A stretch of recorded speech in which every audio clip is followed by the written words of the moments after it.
Action শুরু হলে সমর্থন চাই, বললেন ডক্টর মোহাম্মদ ইউনূস।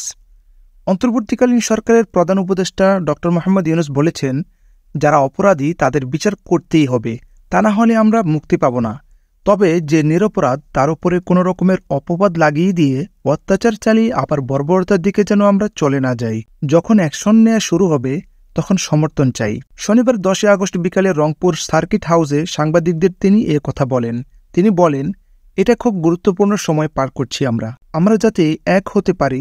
কেউ আমাদের বিদেশি আক্রমণকারী না, আমরা গলাগলি করে বাঁচতে চাই, মারামারি করে নয়। এ সময় গত 16 জুলাই কোটা সংস্কার আন্দোলনে পুলিশের গুলিতে নিহত বেগম রোকেয়া বিশ্ববিদ্যালয়ের শিক্ষার্থী আবু সাঈদকে মহাকাব্যের নায়ক হিসেবে আখ্যায়িত করেন ড মোহাম্মদ ইউনূস। তিনি বলেন, আবু সাঈদ নিজেই তার মহাকাব্য রচনা করে গেছে। সে পুরো একটা জাতিকে দুঃস্বপ্ন থেকে জাগিয়ে দিয়েছে, বর্বরতা থেকে জাগিয়ে দিয়েছে।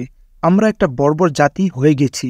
সে এটা দেখিয়ে গেল কত বর্বর আমরা হতে পারি। আমরা স্বাধীন জাতি বলতেছি, আমরা মুক্ত জাতি বলতেছি, ফাঁকা কথা। আমরা বর্বরতার চূড়ান্তে গিয়ে পৌঁছেছি। এ বর্বরতা থেকে মুক্তি পাওয়ার জন্য কী উপায় সেটা জানার জন্যই রংপুরে এসেছি। আবু সাঈদের কাছে আসছি, তার কাছে মাফ চেয়েছি। তোমাকে আমরা এই বর্বরতা থেকে মুক্তি দিতে পারিনি। ভবিষ্যতে যেন এরকমটা আর না হয় তা আমরা নিশ্চিত করব। সংখ্যালঘুদের উপর হামলা প্রসঙ্গে ড মোহাম্মদ ইউনূস বলেন, এখন শুনছি হিন্দু বৌদ্ধ খ্রিস্টানদের এটা নিয়ে আবার মারধর করছে।